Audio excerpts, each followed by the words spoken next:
জয় হিন্দ বন্ধুরা। তো সবাইকে স্বাগত জানাচ্ছি সত্যজিৎ রায় চ্যানেলে, ইউটিউব চ্যানেলে।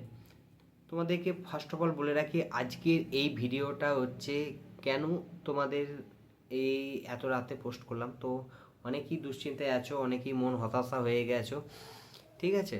তো দাদা রেজাল্ট কেন দিচ্ছে না, রেজাল্ট কেন দিচ্ছে না, কী ব্যাপার, রেজাল্ট কি ডিলে হয়ে গেছে, রিক্রুটমেন্ট কি পিছিয়ে যাবে? আজকে টোটাল বিষয়টা আমি তোমাদের সামনে আলোচনা করব। এর সাথে সাথে কত কাট আপটা যাবে, তোমরা অনেকেই কমেন্ট করছো, তার জন্য আজকে আমাকে আসতে হলো ভিডিওতে এটা বলার জন্য যে কাট আপটা কী যাবে। অনেকে বললাম যখন মেয়েদের কাট আপ বলছো, অনেকেই বলছো দাদা এত কম যাবে না। তো পুরো কারণটা আমি তোমাদেরকে বুঝিয়ে দিচ্ছি কেন কম যাবে বা বেশি যাবে, আর রেজাল্ট কেন ডিলে হচ্ছে, কবে হতে পারে এক্সাম, রেজাল্ট কবে পাবলিশড হবে। তো এই সব কিছু নিয়ে আলোচনা করব। কলকাতা পুলিশের এক্সাম কবে হবে এই ভিডিওর মধ্য দিয়ে আমি তোমাদেরকে বলে দিচ্ছি। প্রথমত বলে রাখি, দেখো, আর ভিআরের যে তোমরা কমেন্ট করছিলে তার জন্য ভিআরে কী কী ডকুমেন্ট লাগবে তোমরা আমাকে বলেছিলে, তার জন্য অলরেডি আমি একটা ভিডিও আজকে পোস্ট করে দিয়েছি। ওখানে যে যে ডকুমেন্টগুলো যাদের ভুল আছে, যাদের ঠিক আছে তাদের জন্য না, যাদের ভুল আছে তারা অবশ্যই সেই ডকুমেন্টগুলোকে ঠিক করে নেওয়ার চেষ্টা করো, কারণ তোমাদের কোনো টাইম আছে সংশোধন করে নেওয়ার জন্য, কারণ তখন ভিআর চলাকালীন তুমি আর টাইম পাবে না সংশোধন করার। তো চেষ্টা করো ওটা তাড়াতাড়ি সংশোধন করে নেওয়ার। যাদের ভুল আছে, আর বার্থ সার্টিফিকেটে যাদের ভুল আছে তারা বার্থ সার্টিফিকেট দিও না, বারবার তারা বলছো, আমি বলবো দিও না, কারণ হয়তো লেট হয়ে যেতে পারে ওর জন্য জয়নিং।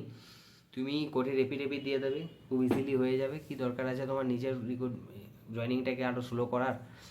অলরেডি স্লো হচ্ছে যখন, তুমি নিজে আর যেচে ফর্ম ভুল দিয়ে আর স্লো নিজের জয়নিংটাকে আরও পিছিয়ে নিয়ে যেও না। এবার বলি, বর্তমানে দুটো কেস চলছে। প্রথম যে কেসটা সেটা চলছে ক্যাটাগরি ওয়াইজ যে নাম্বার বিভাজন হয়েছিল তার নাম্বারটা প্রকাশ কেন করেনি, আর একটা চলছে হাইট নিয়ে। তো যাদের হাইট আর নাম্বার, প্রথমে বলি যে নাম্বারের কেসটা।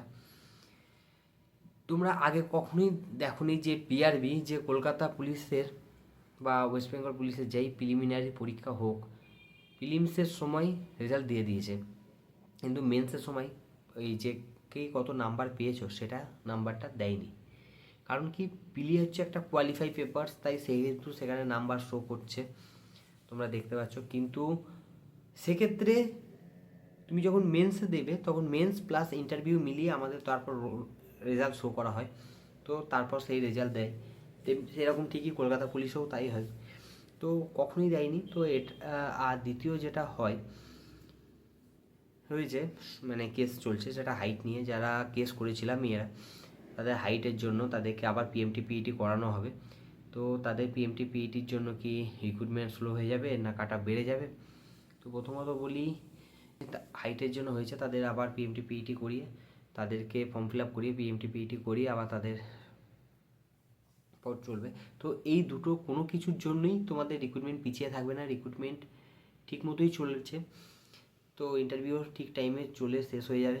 তো আর একটা কথা আমি তোমাদেরকে প্রথমত বলে রাখি, দেখো, মাননীয় হাইকোর্ট, মহামান্য হাইকোর্ট আমাদের বলে দিয়েছে, মহামান্য হাইকোর্টে বলে দিয়েছে যে নাম্বার বিভাজনে ওটার রেজাল্টটা পাবলিশ করতে, কার কীরকম নাম্বার আছে তার তালিকা 3রা ফেব্রুয়ারির মধ্যেই। তো ওটা আর একবার পিছিয়ে সেটা লাস্ট 18ই ফেব্রুয়ারি অবধি করা হয়েছে। তো 18ই ফেব্রুয়ারির মধ্যে তোমাদেরকে আশা রাখছি। 8ই ফেব্রুয়ারি থেকে ফেব্রুয়ারি মাসের লাস্ট, অর্থাৎ 25 থেকে 27শে ফেব্রুয়ারির মধ্যেই তোমাদের খবর পেয়ে যাবে আশা করা যাচ্ছে, যতটা আমরা শোনা যাচ্ছে। তো এইগুলোর জন্য কোনো কিছুই তোমাদের ডিলে হয়ে থাকবে না, পিআরবি যথেষ্ট এরা নিয়ে তৎপর, তোমরা দেখতে পাচ্ছ। আর এখনও কোনো এরকম ডিলে হয়ে যাবে বা পোস্টপন্ড হয়ে যাবে বা এরকম কিছু কোনো নোটিশও পিআরবি থেকে পাবলিশড হয়নি, যতটা শুনতে পাচ্ছি বা শোনা যাচ্ছে। এর জন্য তোমাদের রিক্রুটমেন্টে কোনো প্রভাব পড়বে না, তোমরা মন খারাপ করে বসে থেকো না, ঠিক আছে? যে ভাইদের দেখছো আমার নাম্বার খুব টাইটে আছে, তাদেরকে বলি ইন্টারভিউ রেজাল্টটা দেখো, আশা ছেড়ো না। এবং তোমরা কলকাতা পুলিশের জন্য ঘরে বসে থেকে মনোবল খারাপ করে যে দাদা আমার ডাব্লিউপি রেজাল্ট দিচ্ছে না, দেখো যাদের টাইটে আছে, যারা ভাবছো আমার হতেও পারে দৌড়াচল, তারা কলকাতা পুলিশের জন্য এখন ভালো করে মাঠে পিপিইটির জন্য প্রিপারেশন নাও, এর সাথে সাথে মেনের প্রিপারেশনটা নিয়ে নাও, ফালতু সময় নষ্ট করো না। এবং আপকামিং অনেক এক্সাম আসছে, সে এক্সামগুলোর জন্য নিজেকে প্রিপেয়ার করো। ফালতু এই টাইমটাকে, গোল্ডেন সময়টাকে তুমি বসে ঘরে বসে মন খারাপ করে নষ্ট করে তোমার কোনো লাভ নাই, ঠিক আছে? তো আমি বলছি আবারও, এই কারণে, এই কেসের কারণে তোমাদের রিক্রুটমেন্টে কোনো ডিলে হবে না। রিক্রুটমেন্ট যেমন চলছে সেরকমভাবেই তোমাদের টাইমই ফেব্রুয়ারির মধ্যেই রেজাল্ট বেরিয়ে যাবে। আর তোমাদেরকে যেহেতু কাট আপের বলি, কাট আপ মেয়েদের, আমি আগের দিন কাট আপটা দেওয়ার পর তোমরা অনেকেই কমেন্ট করছো যে দাদা এত কম কাট আপ যাবে না, অনেকেই কমেন্ট করেছো। তো আমি বলে রাখি, যে কটা মেয়ে পাস করেছে তারা অতজন, যে নাম্বারটা বলছি 45-এর ওপর যাবে না, যাবে না তো যাবে না। কারণ পিএমটি পিইটি পাস করার পর যে কজন পড়ে আছে, তো তাদের কাট আপ 45 ওপর যাবে না। এমনকি যাদের বেশি নাম্বার আছে সব ইউআরই হয়ে যাবে, কাস্টের ঘরগুলো পুরো পড়ে থাকবে। তো মেয়েদের কাট আপ অত যাবে না। আর ছেলেদের 2:1 অনুপাতে আমি যদি রেশিও ধরি, তাহলেও তোমার ছেলেদের কাট আপটা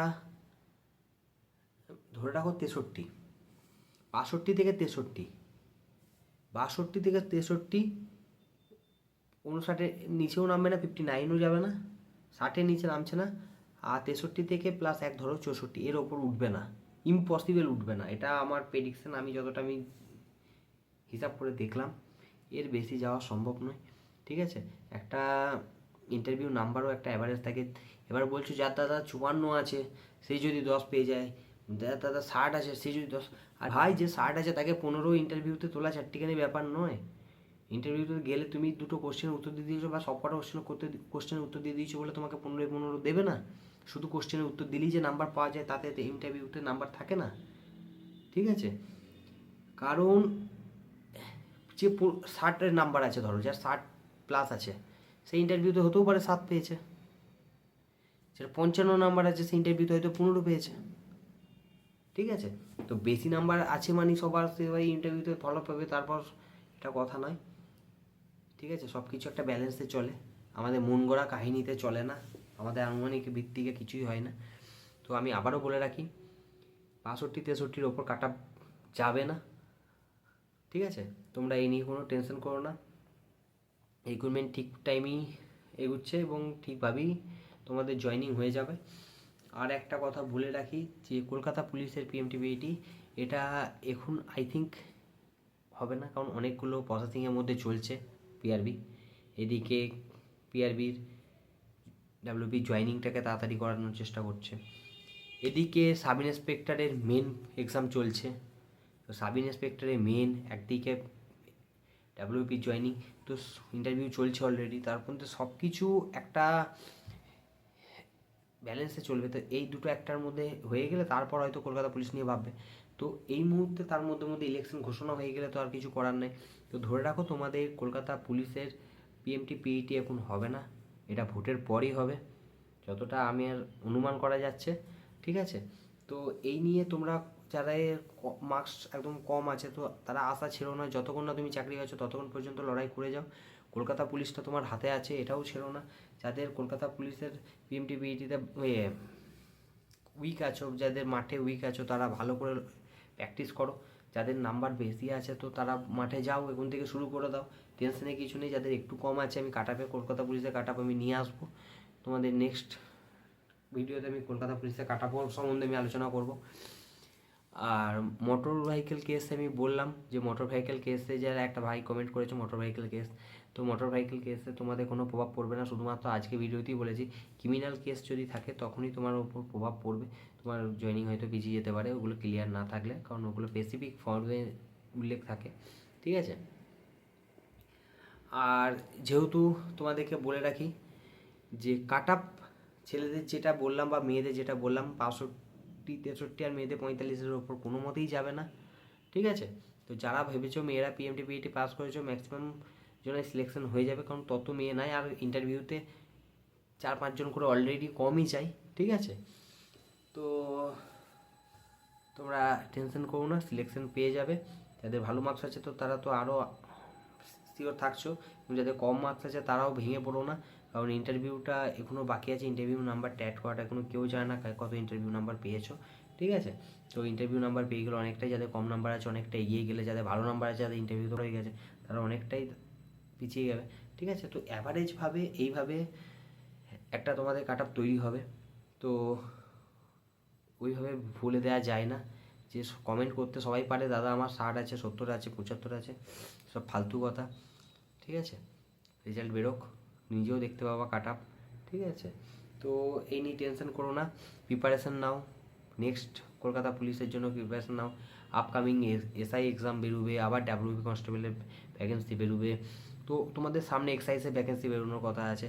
তো তোমাদের সামনে একটা হিউজ রেলে group D form fill up চলছে, একটা তোমাদের কাছে হিউজ একটা সুযোগ আছে, সেটাকে কাজে লাগাও।